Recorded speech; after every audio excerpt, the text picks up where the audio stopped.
about a chap who does not care much about anything he wants to read, and it's only news until he reads it. Welcome to our news timeline here at Kings TV, where we serve you with the latest happening in and outside our country. But first, here are the news shaping the headlines.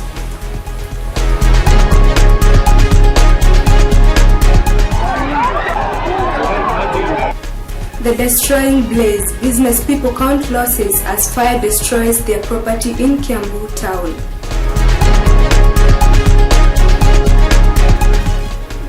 The former Prime Minister Raila Odinga has lost the position of the African Union Commission, AUC. What next for his move in Kenyan politics?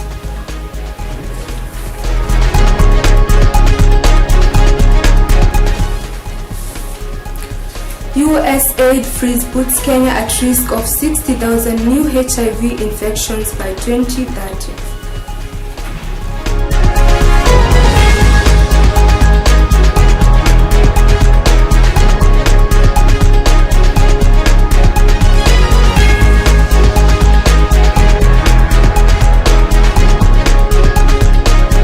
Welcome to the broadcast. Keep sending us your opinion about the fire outbreak in Kiambu through our social media platforms: Facebook, Kings TV, YouTube, Kings Fraternity. I am Oboy Nyakabi. I am Mary Kemani.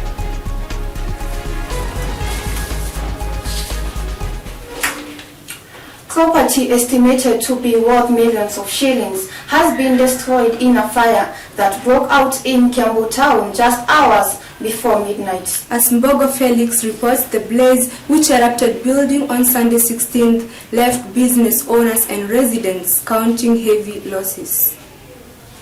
Kiambu town was engulfed in flames on Sunday 16th as a massive fire broke out next to Petans Plaza building hours before midnight. The inferno left properties estimated to be worth millions of shillings destroyed, with no deaths or injuries recorded, as the fire cause is yet to be established. Images and videos seen by Kings TV captured the raging flames and smoke, which spread quickly as residents could be heard screaming as the emergency team battled to extinguish the fire. Residents from Kiambu town expressed their frustration over the slow response from Kiambu County firefighters, many questioning why fire engines arrived at the scene with no water, delaying efforts to put out the fire. They also applauded the Nairobi County Fire Department for their quick response to the situation and for battling extinguish the fire, which eventually they successfully did, although the fire spread rapidly, making it difficult to salvage properties.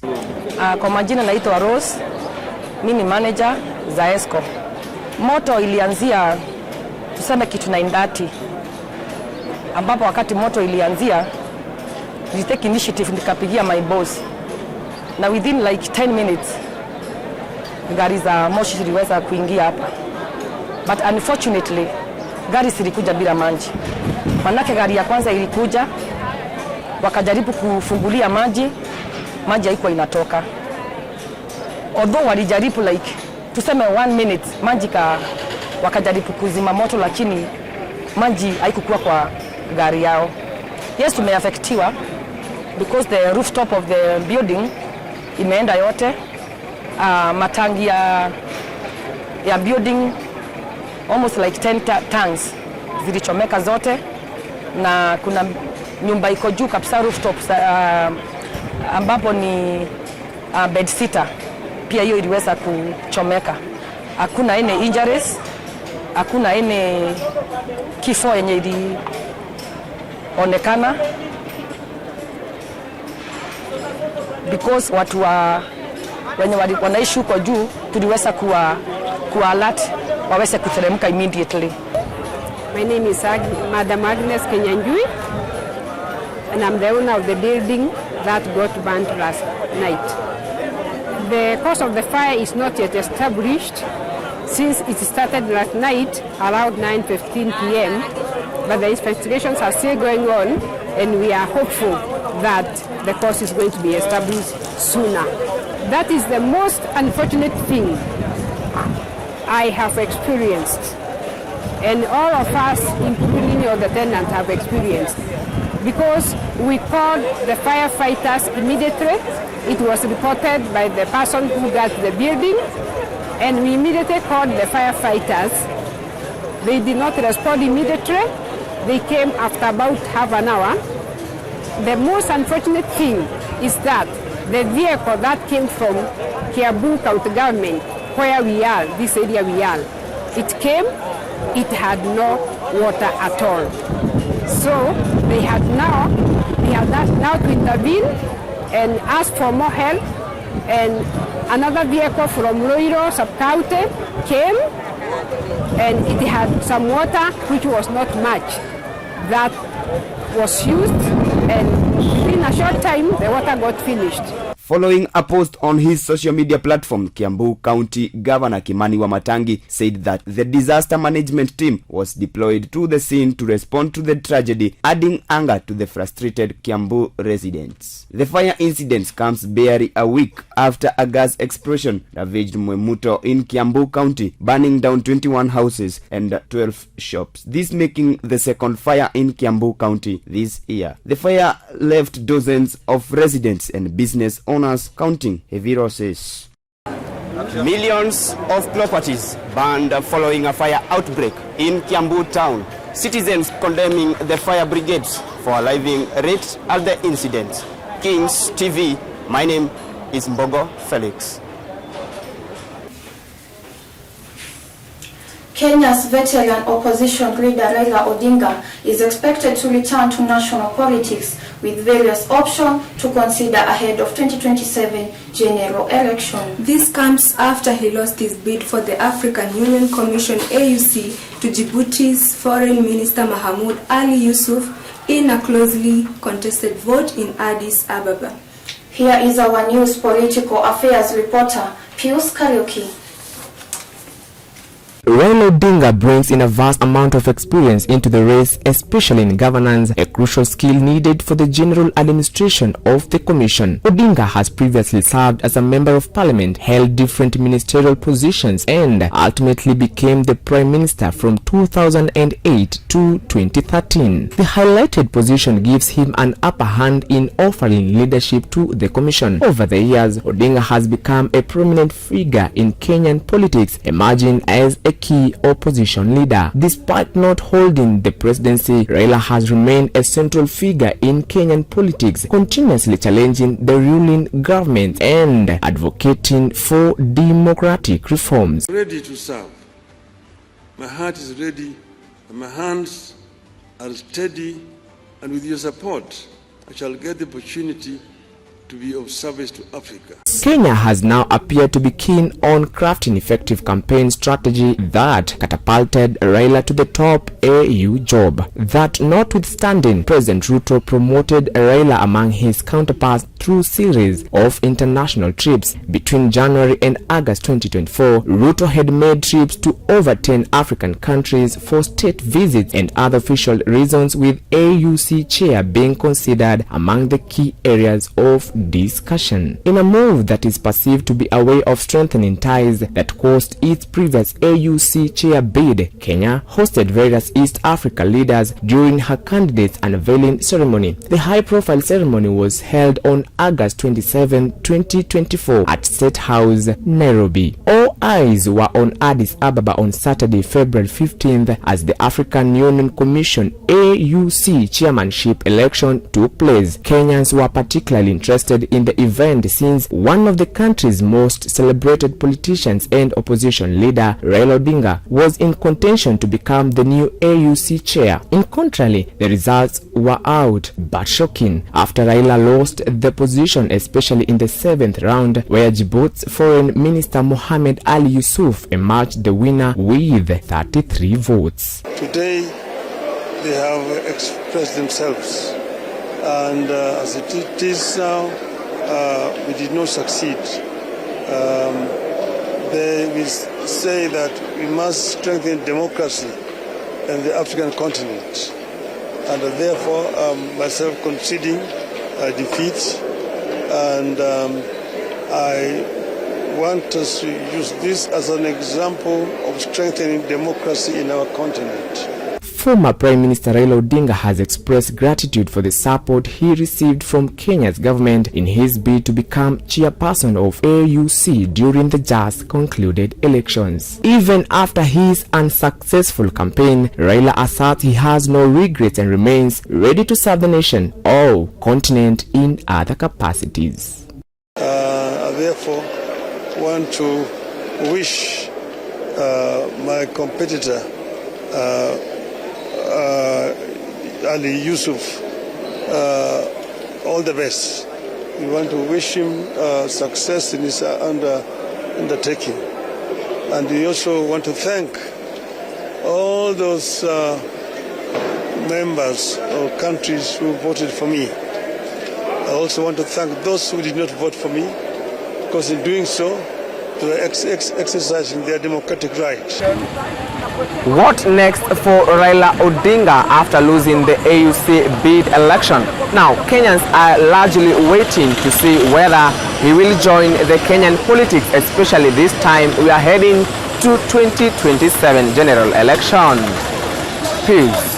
Kariuki, Kings TV, Nairobi.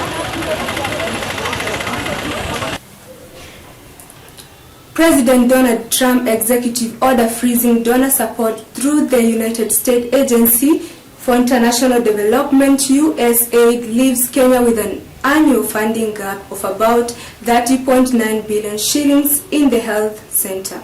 In a leadership consultative meeting held at the Deputy President residence on Monday 17th, the Ministry of Health and the Council of Governors laid bare the financial impact of the unexpected withdrawal of aid money. Our own Beatrice Owuor with more reports. According to President Donald Trump's executive order on freezing donor support through the United States Agency of International Development, the USAID, leaving Kenya with an annual funding gap of about 30.9 billion shillings in the health sector. In a leadership consultative meeting held at Deputy President's residence, Mr. Kithure Kindiki, on February 17th, the Ministry of Health and Council of Governors discussed the financial impact of the unexpected withdrawal of aid money, breaking it down to different affected areas. Other than that, as you're aware, the health sector, part of the health sector is financed by development partners. Some of the development partners have made certain policy changes recently. I just want to assure the nation that we remain focused to make sure that any policy decisions by our development partners does not affect the delivery of healthcare services to the people of Kenya.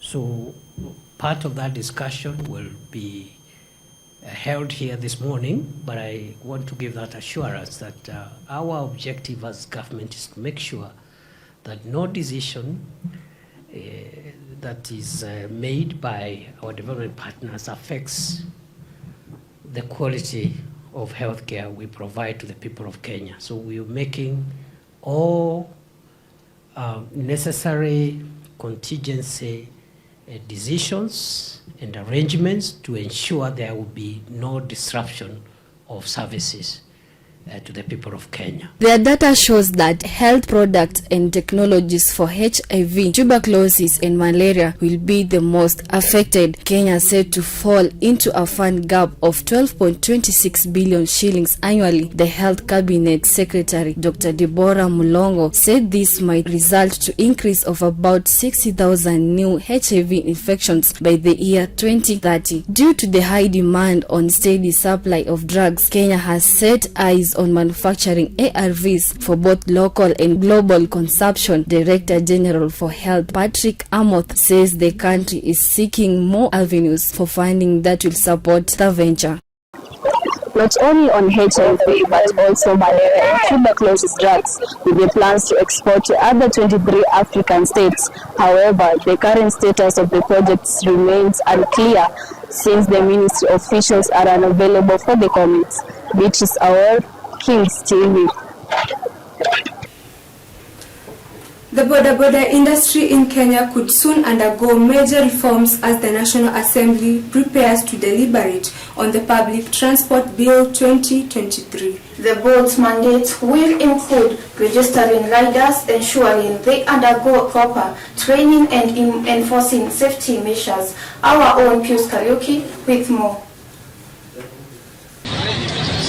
It will be a big blow to boda riders if the new proposal law will be approved. Boda riders must register with a cooperative society as part of new proposal law set to streamline the sector. This is the law that was tabled in the Senate February 12 in what could spell radical changes in Nairobi and other major cities and towns. Under the Public Transport Motorcycle Regulation Bill 2023, anyone who wishes to operate a motorcycle for commercial purposes will be required to register with the respective county executive committee members and pay the prescribed fee. The bill by Kakamega Senator Boni Khalwale seeks to establish a county motorcycle transport and safety board in every county. The board shall be responsible for regulation, management and coordination of all matters relating to the boda transport sector within the county.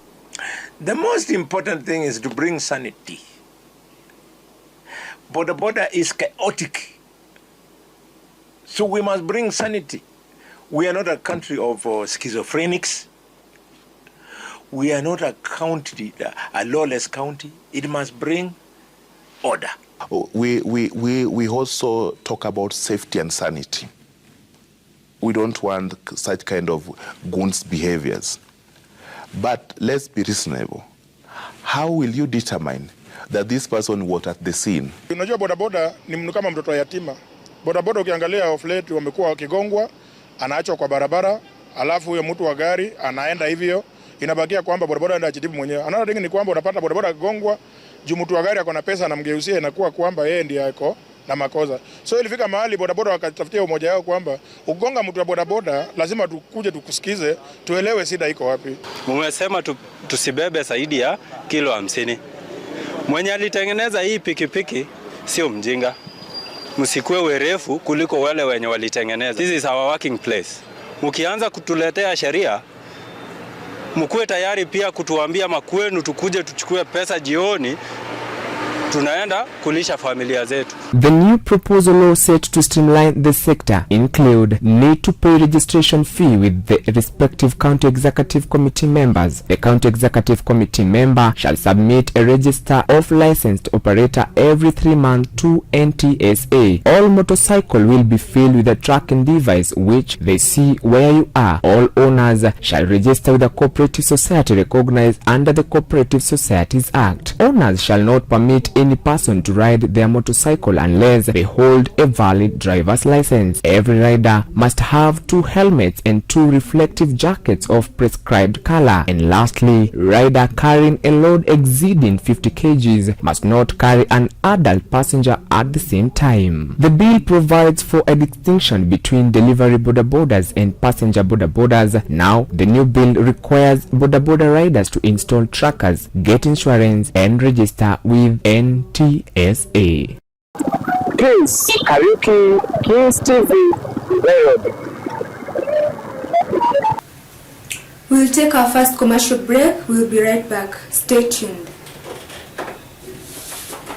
Petans Technical College is a technical college that trains hands-on skills in courses such as hotel and catering, making you an expert in 4-star and 5-star hotels. Automotive engineering, where we train with modern vehicles. We offer training in electrical installation and plumbing, as well as CCTV camera installation. Travel the world through our certified assistant caregiver course. Enroll with us today on our Facebook page or visit us at Kiambu, Petans Plaza and in all our branches. Call us today on 0707 490 390.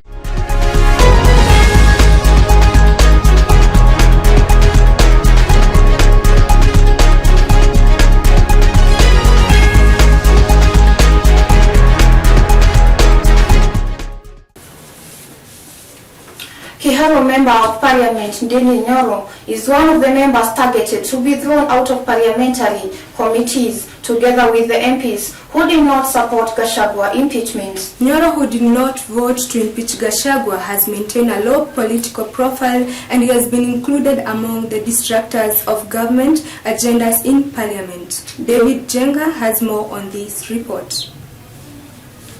Kiharo members of Parliament Dini Nyoro is a man chairperson of departmental committees in the National Assembly, who faced the X in the latest batch of parliamentary committees led by the supporter on the lies of the former Deputy President Rigathi Gachagua. In the roaming changes which are expected in the House this week, the minority will get 5 slots of committees normally chaired by the majority side, as the Kenya Kwanza administration move in the Kwel Azimio disquiet over the majority plan by tapping into what it refers to as expert from the opposition. Dindi Nyoro, who has been accused of being a witness in combat, is said to be one of those on the firing line, with his lucrative budget and appropriation committees set to be handed over the Azimio coalition. Nyoro, who did not vote to impeach Gachagua, has maintained a political low profile and has been counted among the detractors of government agenda in parliament. Other Gachagua allies on the chopping board, including Embakasi North MP James Gakuya, who is currently chairing the Trade, Investment and Cooperative Committees, KPP Registration Wanjiko Moher, who chairs the Regional Integration Committee, and Runyenje's lawmaker Eric Remba, who occupies the Labour Committee. The Azimio side is likely going to take over the seat, including the Health Committee chaired by Edembes MP Robert Pukose, in a give-and-take deal entered into a State House meeting on 24th February. This comes just day after other Gachagua supporters and friends were kicked out of powerful Senate committees, including Kiambu Senator Karongo Adhangwa, Senator Nyandaro John Midhu, and Senator Kajandos Kanaseki. Just like in the National Assembly, the 5 slots have been reserved for the minority side, with the Siaya Senator Omburu Oginga sent to take charge of the Energy Committee, Mombasa Senator Mohamed Faki, the Lands Committee chairperson, nominated Senator Betty Montaigne to climb up to the Education Committee, while Kwale Senator Boy Issa Juma will take over the Trade docket. The Azimio side have reportedly been promised 5 vice chair positions in the committee, normally chaired by the majority side, days after they promised to disrupt any parliamentary proceeding following court decision which stripped Kenya Kwanza of its majority tag. The conversation between Azimio and Kenya Kwanza coalition are still going on. The Halo MP Dindi Nyoro, Baba said peace and in fear. If the plans are ongoing, then is in the seat that will be given to Azimio coalition. Reporting for Kings TV, my name is Jenga Nemo.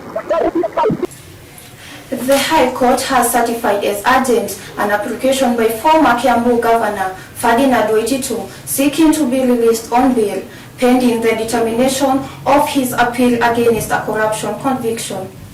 Consequently, the court has scheduled the bail hearing on Monday 24th. Take a look. Former Kiambu Governor has filed an appeal challenging the decision made on Thursday 13 that sentenced him to 12 years in prison or pay 52.5 million shillings as a fine over 588 million shillings embezzlement case. Through his lawyer Danston Omari, Waititu argues that he is aggrieved by the court findings and has moved to the High Court to contest the verdict. In his application, he seeks to be released on bail while the appeal is heard. He contends that the judicial process could take a considerable amount of time and serving part of his sentence before the appeal is determined. Additionally, Waititu has requested that the bond security he previously deposited in Nairobi anti-corruption case number 22 to be used as a continuing bond to secure his release. His legal team maintains that he is entitled to bail, arguing that this raises substantial legal questions requiring judicial review. They assert that his release will not interfere with the administration of justice and that he remains committed to complying with any conditions set by the courts. My name is Kennedy Wawero, naishi Kiambu. On my view, this guy, he's our past governor. Now we are very sure kuna some few things amefanya. And kupewa a chance, I don't think it's a bad idea. So apewe a chance, maybe atafute evidence. And after that, maybe koti itaamua kama itamfunga ama itamuachilia na bail. In the sentencing at Milimani Law Courts, Waititu was also barred from vying for any political seat for 7 years. The question remains, will the court give Waititu the cash bail? Kings TV, Bomboi, Nyakabi. 1,848 candidates have applied to be considered for the position of chairperson and members of the Independent Electoral and Boundaries Commission, IEBC. in a statement on Sunday 16th, led by Nelson Makanda, revealed that over 1,800 applications by the close of the window on Saturday 15th. Freda Kahiga with the details. The Independent Electoral and Boundaries Commission IEBC selection panel has announced that it received 1,848 applications for the chairperson and members of the commission. The selection panel chairperson Nelson Makanda said that a verification process of the application has commenced and a list of all applications will soon be published. Position of the Electoral Bodies Commission fell vacant on January 16th, 2023 after chairperson Wafula Chebukati announced his exit alongside commissioners Abdi Gurie and Boya Muru, whose 6-year term had lapsed. Former IEBC Vice Chair Juliana Cherera and Commissioners Irene Masit, Justus Nyangaya and Francis Wanderi were dismissed from the commission after disputing the 2022 presidential election results. The 4 former commissioners, dubbed the Cherera 4, threw a wide doubt on the credibility of 2022 election, which claims that the results declared by Chebukati were never tabulated as required. They were accused of working with high-profile Azimio la Umoja coalition operatives to favor Raila Odinga's bid. The chairperson Nelson Makanda assured that the process of application will remain fair and transparent. Kings TV, Frida Kahiga. UDA members of parliament have welcomed the proposal of the former Prime Minister Raila Odinga to President Ruto's government after his loss on African Union Commission AUC chairperson contest. Fidelis Kenya reports. Members of Parliament have welcomed the proposal to onboard former Prime Minister Raila Odinga to President William Ruto's government after his loss in the African Union Commission AUC chairperson contest. Kitui Central MP Makali Mulu pinned on Tuesday 18 that the ruling government should take advantage of Odinga's return and use him as a national asset who will provide leadership counsel. He added that the National Dialogue Committee report, which recognized the office of the leader of the opposition, should be adapted to afford Odinga's political capital to have an official position. MP Mulu added that Odinga's second option would be retiring and ceasing his political ambitions, a decision he says will bear greater ramifications due to his disaffection from Kenyan youth who blame him for abandoning them during the national political upheaval. His counterpart Nyeri Town MP Duncan Mathenge added that the state should utilize Odinga's expertise and Ruto's government should not wait for the 2027 general election to uptake the position leader's political position. This comes after Belgut MP Nelson Koech pinned that Odinga could be awarded a plum position in power, possibly his former position of Prime Minister. And now the question remains, will Raila work with President Ruto after the losing the AUC chairperson? Reporting for Kings TV, I am Fidelis Mwirigi. Juja MP George Koimburi has pleaded not guilty to 6 charges of forging his academic document. Resident Magistrate Nganga Nelian Wamboi has released him on 200,000 shillings cash bail. The lawmaker was arraigned at the Kiambu Law Court on Wednesday 19th, a day after he was arrested outside his home. Ruth Kamau has prepared more for us.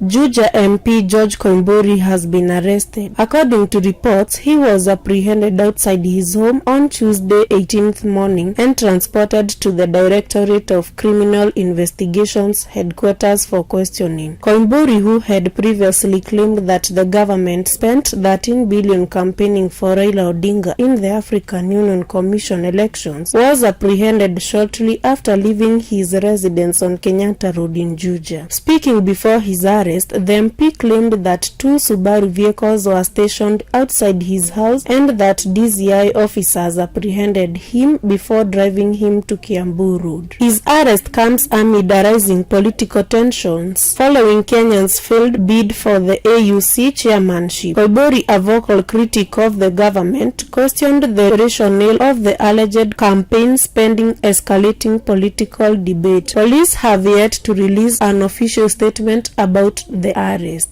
Koibori, who had previously claimed that the government spent cash 13 billion campaigning for Raila Odinga AUC elections, was apprehended shortly leaving his residence on Kenyatta Road in Juja. News TV, Ruth Kamau. Jaylan Njoroge, a 13-year-old boy, was found dead on Tuesday 11th. Jaylan disappeared on his way from school 4 days ago, found in a thicket zone from their home in Kamulu. Moses Wanjiko with more.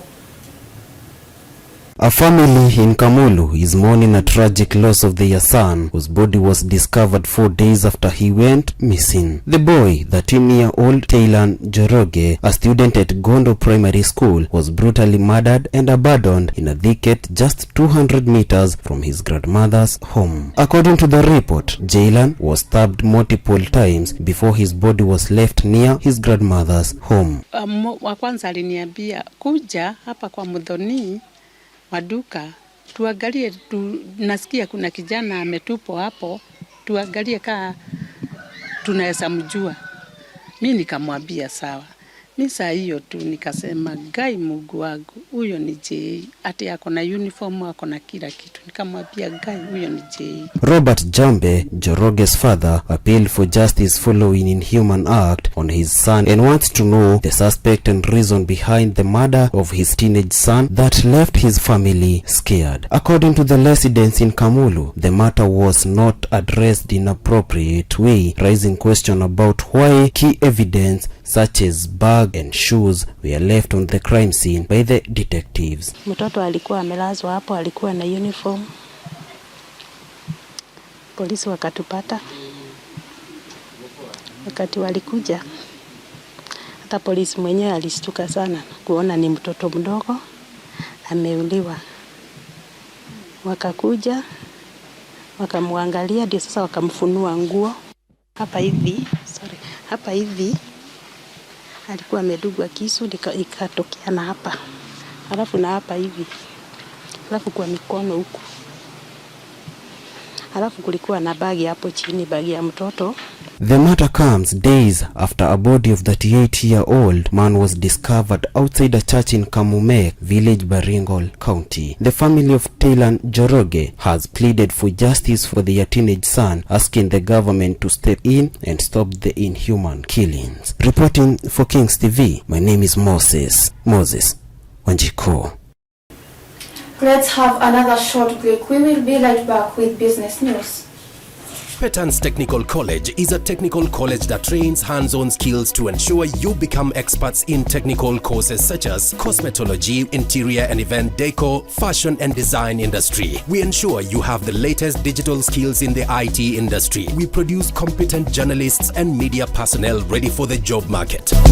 Travel the world through our certified assistant caregiver course. Visit us at Kiambu, Petans Plaza and in all our branches. Call us today on 0707 490 390.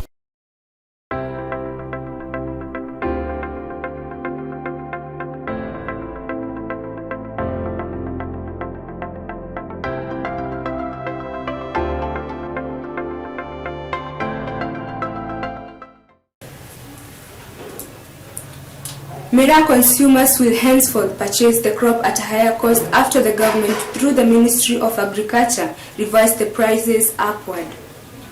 In a press statement on Saturday 15th, Agriculture Cabinet Secretary Mutahi Kagwe announced the increase of various types. Havaruk.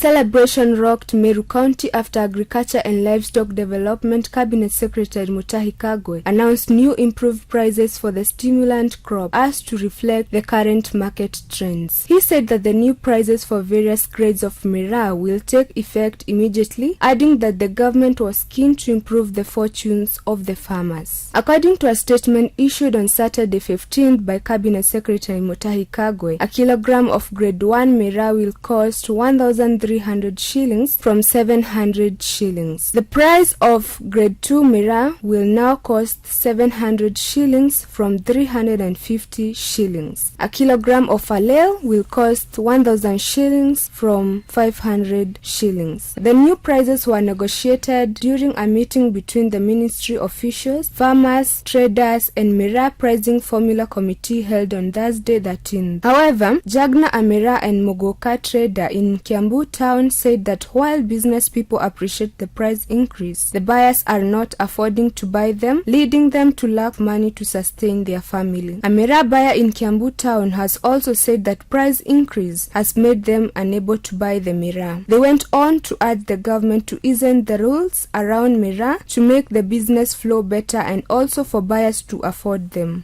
Miraa, unajua mimi natoka ile pande ya Meru. Sasa miraa hii ni kama ni cash crop huko. So baba yangu anapandanga hii kitu. Ni kitu mzuri sana.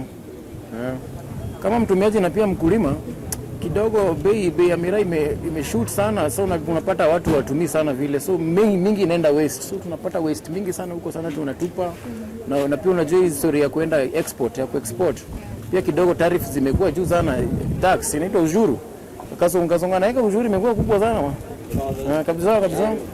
Unaona hata jamaa amenipea hapa taxi, hata sasa hivi mimi nimeshindwa ku afford miraa na mimi ni mkulima, ni ngumu sana. Mbona serikali tufanye badilisha nini? Wabadilishe taxes. Wakenya wanaumia. Hii ni cash crop, hii ni Kenya inaleta uchumi, ina increase uchumi wa Kenya. Na sasa ni kitu mbaya ukitumia kwa na ni mimea. Hii ni green plant. Ukitumia vilivyo haifai ku affect in any way. Na ni kitu poa, hii ni matawi ya Mungu. Hii ati ni kitu imekuwa processed. Ni kitu poa kwa wale wanajua kutumia vizuri, ni kitu poa. Kama unaikula, kama unaitumia kama kuikula, usitumie tena ukuwe na akili mbaya ya kufikiria. Sasa zingine tunakodoa macho, lakini hiyo ndio effect yake. Lakini tuko sawa. The committee is mandated to advise the industry pricing of Kenyan miraa. According to the Agriculture and Food Authority (AFA), the miraa sector contributes about 13 billion shillings annually in revenue, highlighting its impact in the country economy. Kenya mainly exports the products to Somalia, Israel, and the Democratic Republic of Congo (DRC). The price increase of miraa has affected both buyers and sellers. This has led to the wastage of miraa. Their prayers to the government is to lower the prices. Mary Kemani, Kings TV.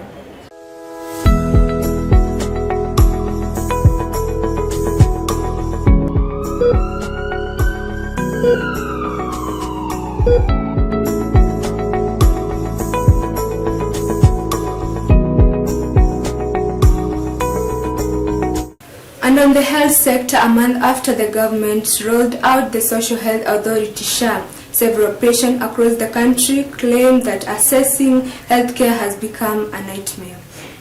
Their concerns comes as several health facilities express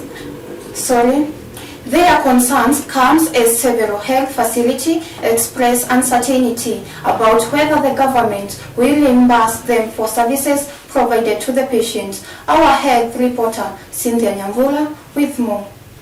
Over a few months after SHA benefits began on the 1st October 2024, many patients across the country claim that having access to the healthcare service has become a nightmare due to reasons like struggling to log into the system. But the government took a sharp turn as it is now peeking into citizens' money account, tax records, car ownership, and details to decide how much they should pay for the health coverage. On the 19th February, the Health Cabinet Secretary Deborah Mlongo said that we've had people lying about their lives to pay less. That ends now, adding that average monthly premium for informal workers needs to be jumped from shillings 560 Kenyan shillings to 800 Kenyan shillings to keep the health funds afloat. The question is, what about the actual poor that couldn't or or cannot afford to pay 300 Kenyan shillings every month for a health coverage. Statistically, Kenyan's poverty rate is brutal. 4 out of 10 people cannot afford basic needs like food. Does that mean they won't have access to SHA? The Health Cabinet Secretary Deborah Mlongo says that everyone who claims to be poor and can't afford 300 shillings per month will soon be found. Reporting for Kings TV, Cynthia Nyambura. Let's have another short break. We'll be right back.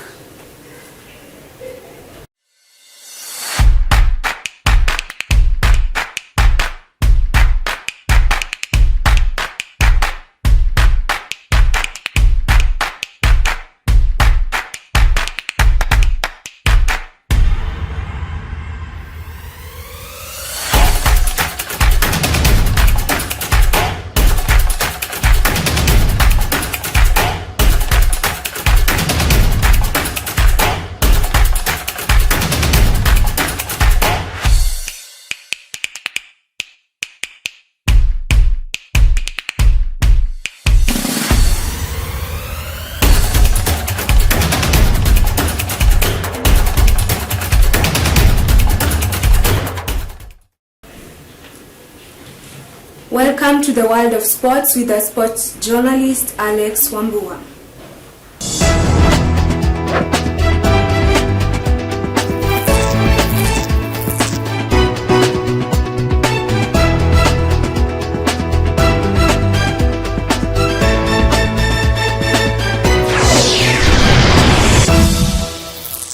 Just a week after declaring Gor Mahia was back to its best, coach Sinisa Miik now says he cannot do much to help the team improve. This comes after his side was held to a goalless draw by Bidco United in Football Federation Premier League on Thursday. The team, right?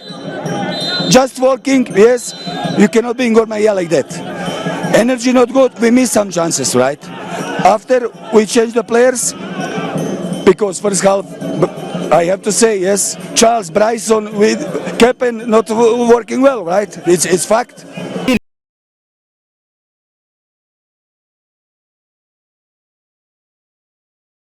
Liverpool moved 8 points, cleared at the top of the Premier League after being held to a grabbing draw at Aston Villa on Wednesday night.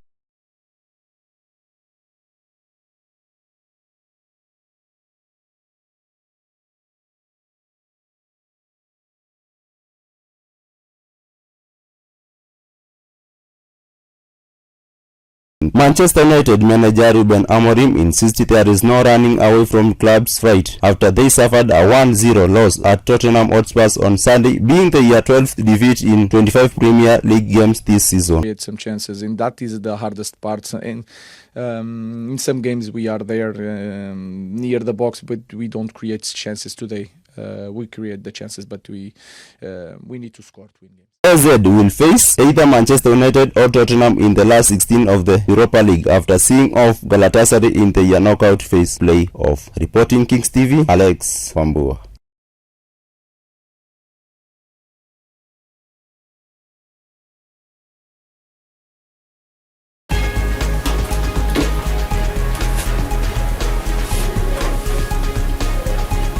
Earlier before we asked you your views about the fire outbreak in Kiambu Town. I can see John Kimani from Kiambu Town saying that the government should take responsibility and pay the people who lost their things. I can see Kevin Kamau also in Kiambu Town says that the county government of Kiambu should support the people who their things were burnt down. That marks the end of our bulletin, and gratitude to our viewers. And remember to follow us on our social media platforms, Facebook, Kings TV, YouTube, Kings Fraternity. My name is Wamboi Mwakabi. I am Mary Kimani.